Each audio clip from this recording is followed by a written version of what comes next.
David Bruce. He's with the Institute for Security Studies to speak about the police response to this march, the deployment of over 3,000 South African National Defence Force members. David, we're also seeing on social media with the spokesperson of the police tweeting that they have their eyes and ears all over the country with sophisticated technology that can detect things that we never knew we had in South Africa in terms of that technology that they are equipped with to oversee the situation in the country. When you take a look at the response of the state in terms of the deployment of the police, the deployment and working together with the private security, the deployment of the South African National Defence Forces, are you surprised at this show of force? Right, well, I think I wouldn't say that I'm surprised, and in many ways I think it has been an appropriate response, not necessarily that the scale of, let's call it, the threat of disruption, irrespective of the actual threat of disruption that has been posed by the EFF organized protest. I think, the one thing is government would have found it difficult to read exactly what was going to be expected, because the messaging that has been coming across from the EFF has been quite ambiguous. But I think the critical thing is that, many people have been referring to the events of July 2021 as a reference point. There has been a lot of anxiety that we were looking at, something potentially of that scale. And so, I think there has been a very strong concern from government to, make explicitly sure that nothing of that kind happened again this time around. David, you characterize this as an appropriate response. What intelligence is there, to your knowledge, to suggest that? Well, you see, I'm not privy to intelligence information, but what is, also to some degree common knowledge in South Africa at the moment is that our intelligence agencies, and notably the Crime Intelligence Division of the SAPS, are to some degree dysfunctional. So government hasn't, one would assume therefore that government wouldn't be able to rely on high quality intelligence in this situation.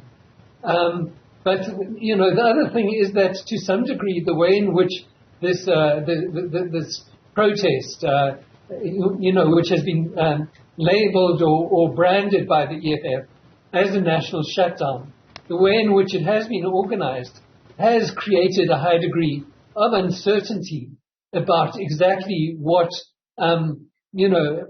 was to be anticipated. A lot of the rhetoric, on the one hand, there has been quite a lot of emphasis from the EFF leadership on, emphasizing that this is to be a peaceful protest. But there has been other kind of rhetoric, posturing, messaging that has, suggested that the EFF does have something else in mind. And so, it would reasonably in these kind of circumstances be difficult to exactly anticipate what would be on the cards. Outside of this march, many South Africans will tell you that they do not feel safe in their own country. The crime statistics paint a very grim picture, and that we are seeing that we have the capacity in terms of the police force, in terms of the intelligence now, in terms of the sophisticated equipment that is being used, that is coming to light today to deal with this issue and to make South Africans feel safe in their own country. Should tell us what, really? Well, you see, I think we can't really conflate the two. I think this is, so far, I think we need to emphasize right at this point that we are only coming up for 2 o'clock on what may be a very long day, that there is still a lot of potential for this thing to go into a completely different direction. It depends a lot on whether there continues to be a message around discipline coming across very clearly from the EFF leadership. It depends also a lot on the type of action we get from the SAPS particularly.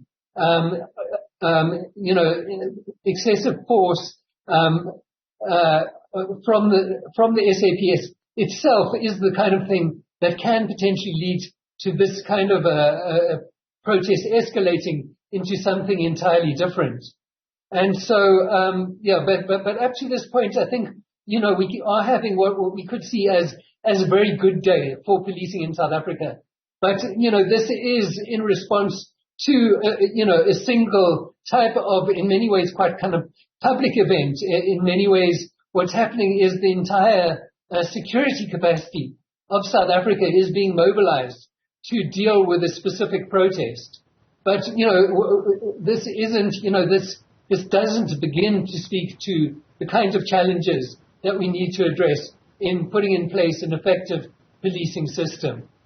The ISS's David Bruce. Thank you very much, David, for your time this afternoon.